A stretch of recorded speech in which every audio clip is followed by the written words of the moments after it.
In Africa's urban areas, where demand for air conditioners is rising, we are helping lower greenhouse gas emissions and electricity costs by promoting energy-efficient Japanese air conditioners. I also want to leave a healthy environment for future generations. He graduated from a training course established by Daikin. In rural areas, fires are made using firewood. Wood is precious, so we want to reduce deforestation by using biofuel. We use the machine to turn rice husks into biofuel. We learned the technology from Japanese at CFPT. The Senegal-Japan Vocational Training Center has been contributing to the development of diverse skills for 40 years. Through TICAD, together with African leaders, we will co-create a better future.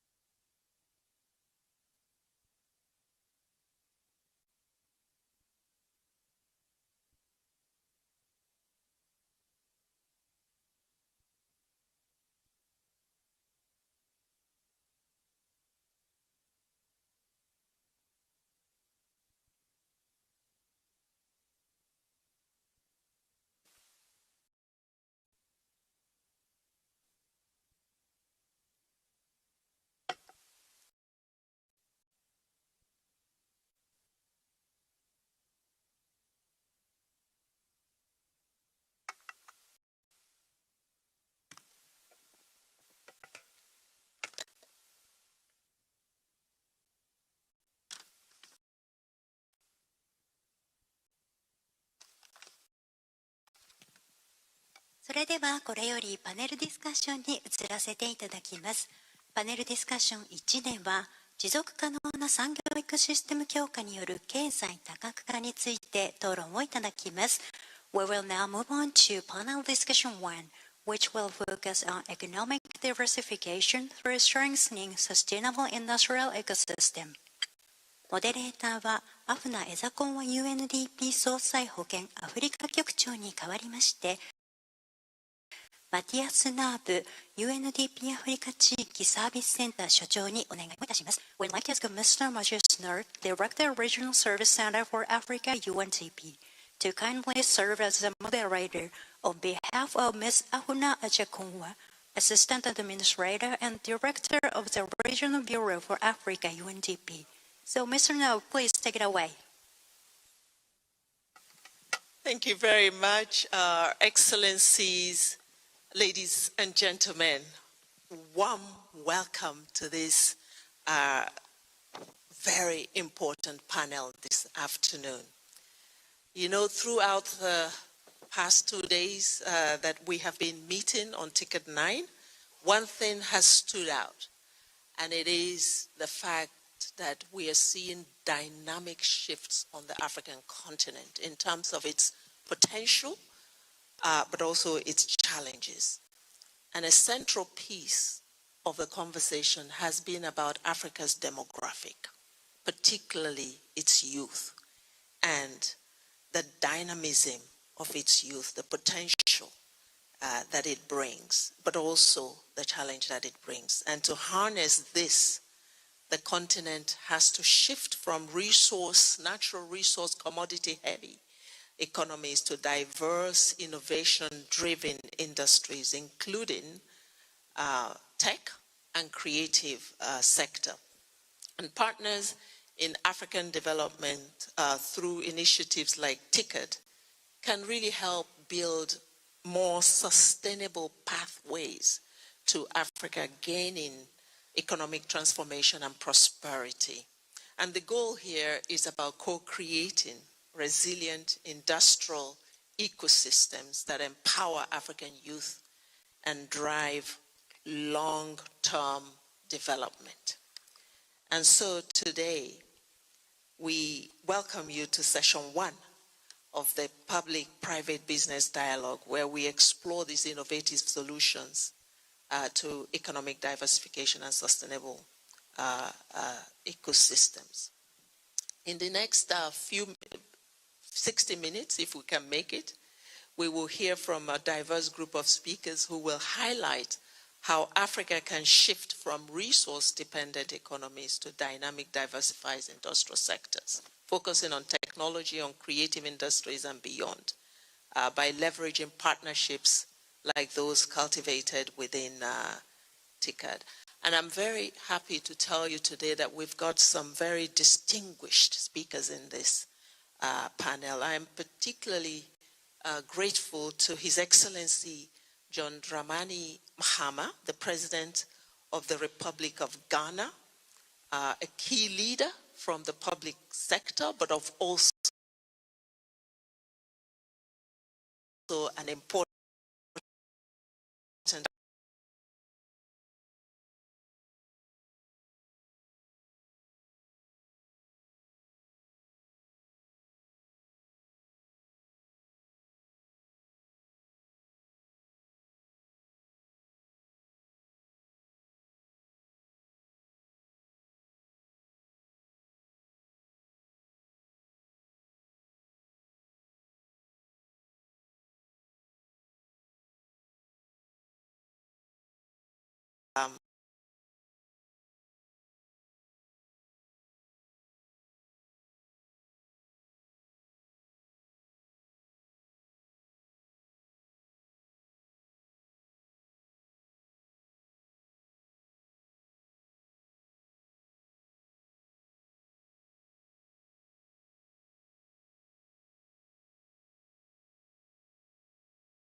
the content is so diverse and now international. Anybody can access the content from anywhere. So that I think that the content generated in the African region is extremely valuable, interesting, special, distinguished. So that's give us a business as well. Very interesting. You're talking about values now and assets that are actually in this space. And of course the talent of young people. But you did mention something that I've often heard entrepreneurs and startups in Africa complain about, which is infrastructure. Oftentimes they're not even just talking about the capital. We think it's all about capital and financial, but a lot of startups are struggling with the absence of infrastructure to build their enterprises on. And so it's very interesting that you refer to that as something that not only government, but also private sector can make available existing infrastructure that it's using for incubation and acceleration of these startups. Thanks very much for that. Can we please give him a hand of applause? And now, Jimmy, you have heard from a head of state, and you've heard from a head of a very serious company here in Japan. You are on the front lines in terms of what they are talking about, which is this new space of entrepreneurship, of non-traditional development frontiers. Are you receiving the kind of support that you expect? And I'm putting the same question to you. What will it take to really cause this diversification of economies to happen from your perspective? Thank you very much. I'm very honored to be here. Thank you for inviting me. Your Excellency, your answer really for me, it really touches like the heart of how I feel about this question. It's very simple. At the end of the day, it's job creation. That's it. Can we create more jobs? And yes, we can. I'll give you an example. I'll give you two very clear examples. Just two random examples. There are over 200,000 artists. Last year, only 203 of them were paid music royalties. Okay? And it's a global problem as well. I'll give you another example. On Spotify, there are 12 million artists on Spotify, but only 71,000 of them made more than $10,000 last year. That's 0.6% of the 12 million artists on Spotify. So I think right there, it's very clear that, and this is the type of work that we're doing through Mood Swing, where we're creating ways for artists, producers, composers to monetize their work in innovative ways. And so what you said as well about the fact that it's got to be stuff that the youth loves to do, because they're only, you're going to have, by 2050, we'll have the highest youth population in the world, and there are only so many minds that are going to absorb that. Do you know what I mean? So, and it's got to be, it's basically turning this talent, this passion into jobs. That's how I feel about it. Young people in Africa, overworked and underpaid, and how we need to leverage both public and private space to make sure that there is return on the amount of talent and energy that they are putting into the work. I'm going to get to another question. And this one is for you, Dr. Tanaka, President of JICA. What enabling policies and institutional frameworks are needed to support innovative ecosystems that can compete globally while also remaining locally rooted? Well, thank you very much. I think we should do many basic things to create innovative ecosystem. I think the right infrastructure and capacity development of the people, and then development in many sectors, not just manufacturing, but art sectors with the agricultural sector. I think I agree with Jimmy completely that job creation is very important. And then in the case of Africa, you need to explore where you could create jobs. And so I think one sector, I think agriculture maybe is one area where, in addition to manufacturing and the other sectors, JICA has been working on many of these areas and doing many traditional things like infrastructure and education.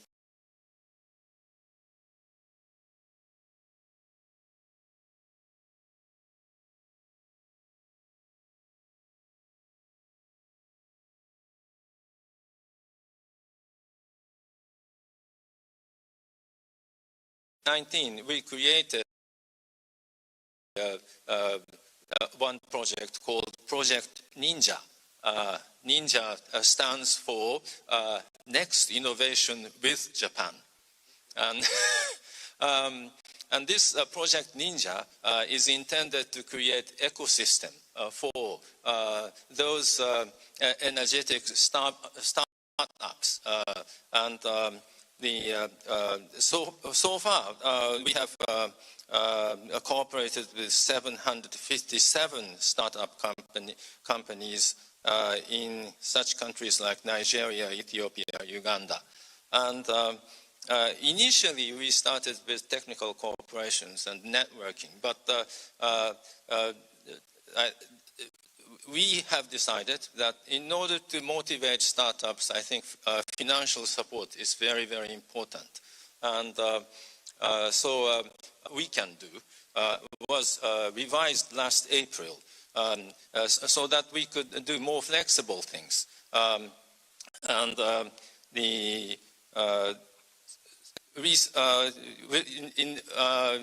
Well, just this month, we started non-sovereign blended finance operation to provide fund to what the fund called the Persistent Africa Climate Venture Builder Fund, which is supporting climate tech startups in Africa. And so I think with this sort of financial support and also activities of networking, we would be able to encourage those startups which could really sustain their activities and which could increase their increase job opportunities for youth. But then, of course, there are necessities of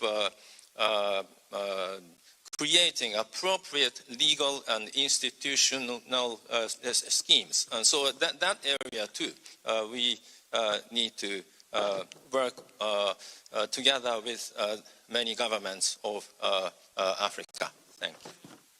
Thank you so much. Thank you, Dr. Tanaka. I think your emphasis on regulatory frameworks, because money is important, but money needs to flow in a way that it gets to the people who need it. And sometimes it takes institutional frameworks that recognize the right regulations. So assistance, development assistance also flowing in that direction is very important.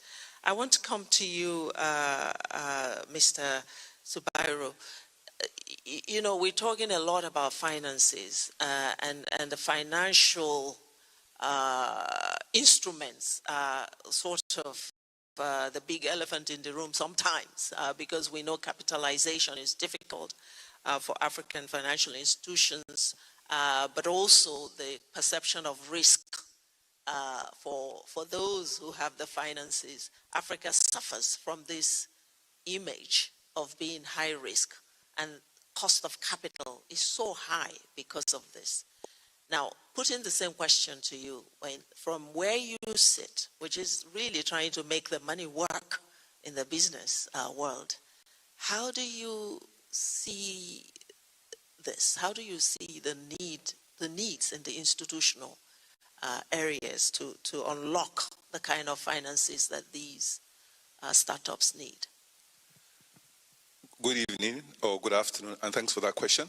I'd like to start by thanking TICAD for convening this event and for this distinguished panelists that we have. I would say that the subject of today's conversation, the theme of moving from or diversifying through sustainable ecosystems, couldn't be more apt. Why? Because in Africa, and particularly at the AFC, we have strong conviction that Africa's economic future is in the transformation of Africa's resources, transformation that creates jobs, transformation that empowers Africa's youth, transformation that ensures that our promise or potential of being the future workforce of the world is real. And we are focused on how we constantly demonstrate and transform that potential to progress and prosperity for our people.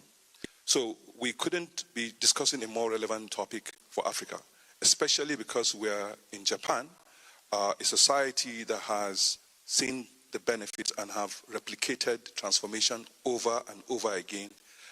So it's a good platform for a partnership. So for us at the AFC, we think that it's very important that we are focused on how African economies can move away from exporting raw materials to capturing and retaining more value on the continent, building the infrastructure that allows for that transformation to happen. That means investing in energy systems, means investing in transport and logistics, means investing in connectivity, which is why we're very focused on building regional infrastructure. We're focused on building rail links, road links that ensure that the continent is connected. We're also focused on how we can ensure that the vision of economic integration happens. So if you recall, at independence, there was the realization that our economic or political independence means nothing without economic independence, and that we are too fragmented if we don't create regional markets. And the most recent creation of the African Continental Free Trade Area is proof of how vast our markets can be if we work together to ensure that we are building the infrastructure, especially that will connect our continent, and also ensuring that we build a productive base for goods to be traded to be made in Africa. Made in Africa means jobs for our people. So for us, we're very focused on how we can ensure that we build the infrastructure that enables industrialization, and we build the infrastructure that ensures there's connectivity, and that we are in the main using African capital as well for that. Why? We know that no industrialization or no growth is sustainable if you don't have local actors. So local actors means Africans taking ownership of our development, means using African resources for that development. And we know from experience that it is only when we start to invest our capital and demonstrate what is possible that we can have partners come work alongside us.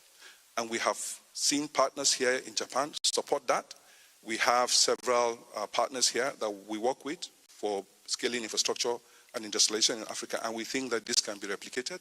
We also have seen that within Africa we have vast resources, that if we change the regulation, create the regulatory environment, we would be able to use that resource for our development.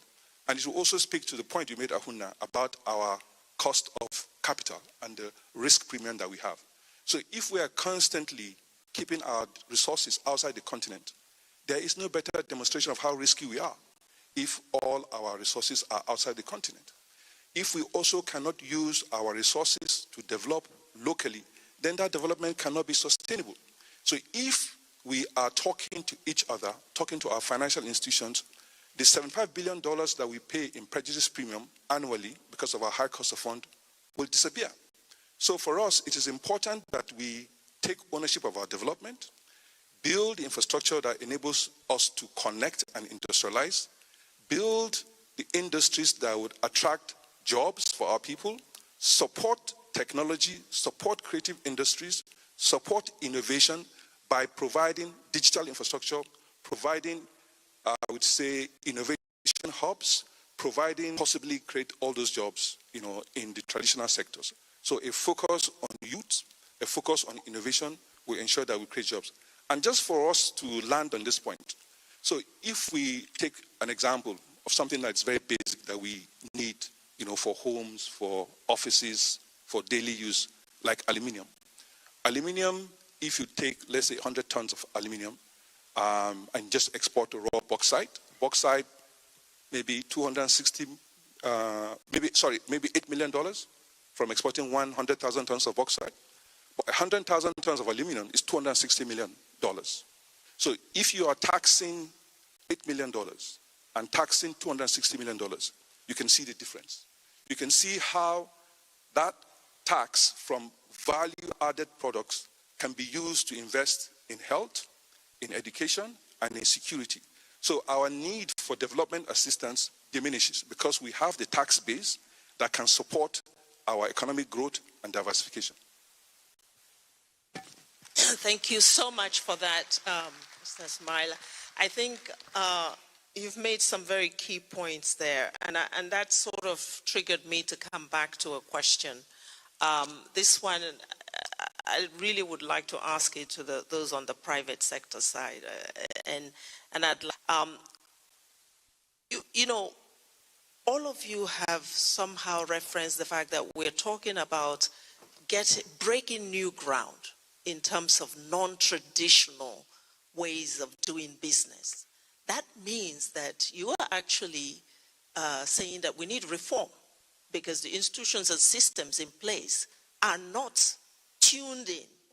Can you reflect a little bit? And here I'm asking you, Jimmy and Mr. Mutoma, what policy reforms, just give me some key policy reforms you think will be necessary, essential, to be able to unleash the superpower that we see among young people? Starting with you, Jimmy. Thank you. Yeah, that's a very good question. So a couple of years ago, I created a TV format called The Coolest OGs, which was sold internationally. It was a format about 10 people over the age of 60 who compete in a series of fun and exciting challenges with the help of their grandkids to see who is the coolest OG. And it was sold internationally, and when we sold it, they told us that there was a list. And they were basically pricing it based on where the IP came from, based on where the intellectual property came from, and Africa was at the bottom of that list. So I actually got the lowest price. And this is really what made me understand that our creativity is being undervalued just because of where we're from, which is insane. So I think things like co-creating and enabling policy frameworks on, for example, how our intellectual property can be protected, how our creative technology can really be treated not as a side project, but as a real force for economic growth is really important. Secondly, of course, investment and smart capital, not charity and just grants, but really the type of risk-taking capital that can help to help businesses scale. And I think lastly, really partnerships. So partnerships with all of you in this room today are three things that I think would really help with that. Thank you, Jamie, for that. I'll go to Mr. Mutoma, please. Well, I can give you the two answered. One is about, as Jimmy said, how to share the upside, regardless of the side of the business. It's very important. And so that there's new technology, like a blockchain, NFT, and Web3 type of things, can share the revenue to the creators wherever they are, regardless of the size of the money. It doesn't matter, the $1 million or $10,000, and they're very transparent. I think those kind of things and allow us to use those kind of technology without the policy that certainly encourage us to communicate more. And I think that is one of the ways to solve your problem, which you just said before in your statement.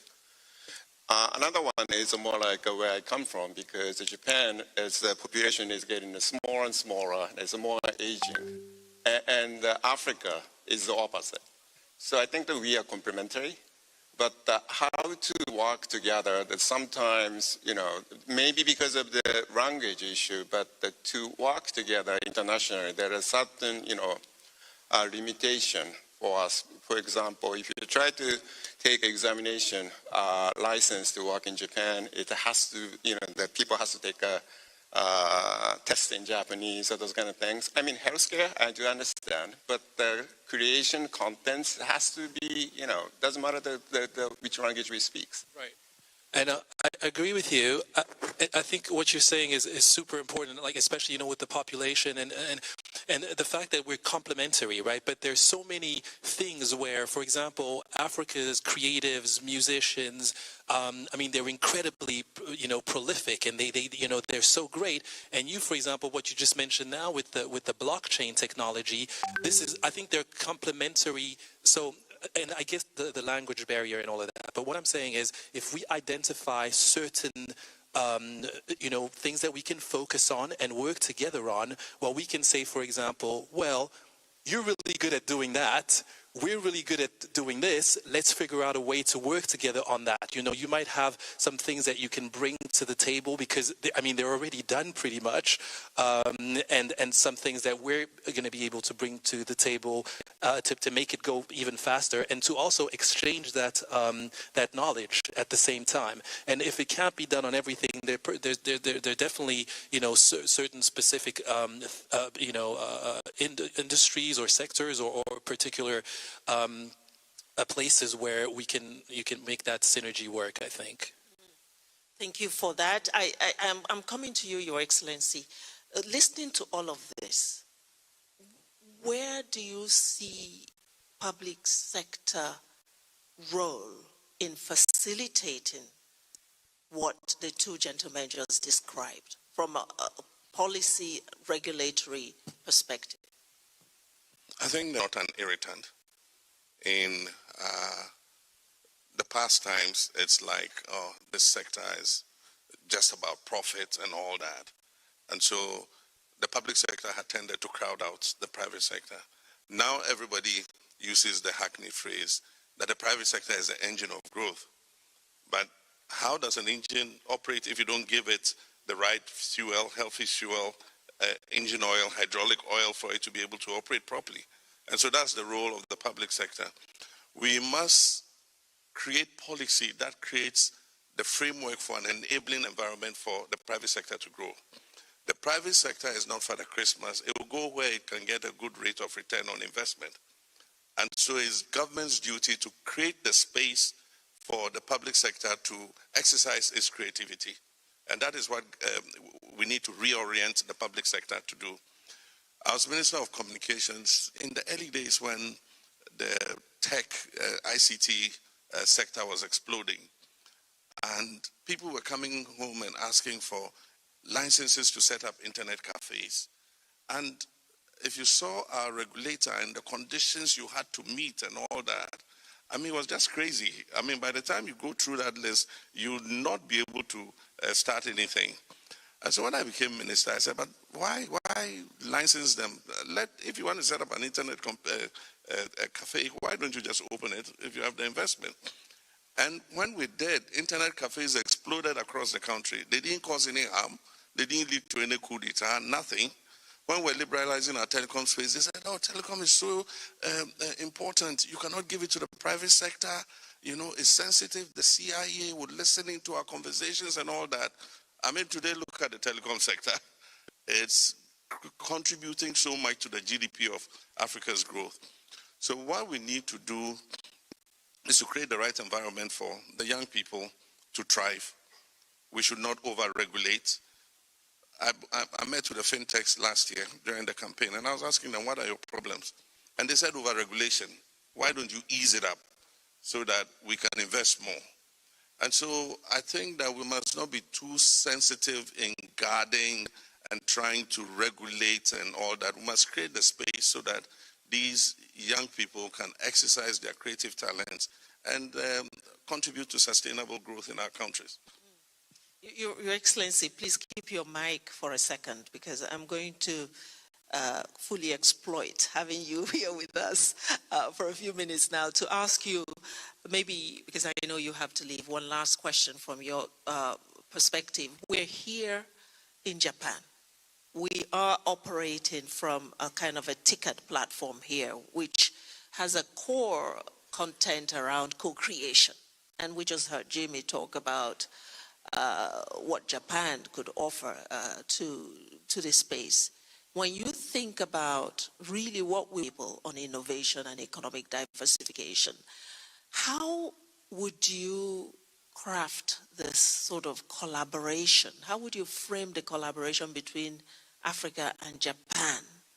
What would be important in forging the kind of collaboration that yields co-creation, that then yields transformation? And I don't think that we walk away from TICAD, we wave a magic wand and everything happens. While we expect with our Japanese counterparts, there is also an obligation on us as leaders of Africa to create the kind of space that makes it possible. One, we need governance reform. We need to reduce corruption. We must have accountable governance. Our people must feel that their resources are being put to good use. We must make sure that our economies are stable and predictable, so that if a Japanese investor wants to come and invest or partner with our environment to be able to make that investment, and that he's able to repatriate his profit if he's able to make that profit. And so there's a lot that behoves on us as leadership to create the right platform in Africa for that investment to be able to take place. TICAD-9 pledged $30 billion for investment in Africa. I'd like to see what the audits of that would be, how much went into what. But I believe that the environment in Africa is better now at TICAD-9 than it was in TICAD-8, because now we have the African Continental Free Trade Area. We have the beginning of a basis to bring the continent together, be able to set up in one country, but have a market of 1.4 billion people instead of a market of 33 million people in Ghana. And so we have a better platform today after TICAD-9 than we had after TICAD-8. And like my brother from the African Finance Corporation said, while the African Continental Free Trade Area is a game changer, we still need to put in the infrastructure to be able to trade amongst ourselves. If I want to export something from Ghana to Kenya, tariff-free, duty-free, even though we've signed the protocols, it's most likely that I'll put it on a boat. That boat will go to Europe before it comes back to Africa and to Kenya. And so my freight costs are going to be higher. And so the savings that I make in terms of being able to export duty-free, tariff-free are consumed by extra freight charges. And so there's still a lot that we need to do in Africa to be able to fully tap the potential. But I believe that Japan has the innovation, Japan has the technology, Africa has the natural resources, Africa has the young, innovative people. And if TICAD brings those two factors together, I believe that it would have been worth our while staying in Yokohama for 3 days. Thank you. Thank you, Your Excellency. And if you would allow, we would like to excuse His Excellency at this moment because he has another a commitment while we sort of wrap up with the rest of the panelists. Thank you once again. A big round of applause, please, for His Excellency.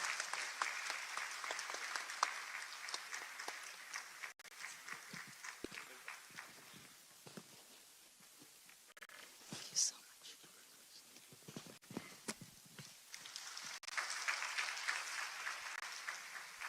And if I may, as we start to conclude, if I may come back to this question that His Excellency just answered to the rest of the panelists, and I'm going to start from this end, from my immediate right to the end, one after the other. If you could please address this question of collaboration between Africa and Japan through investment and business-oriented initiatives to really foster three things in Africa's developmental pathways: sustainability, inclusivity, but also the whole aspect around growth. Because we know that without growth, a lot of what we're talking about here isn't going to happen, which is why it's important not to just look at this as, addressing, the surface issues.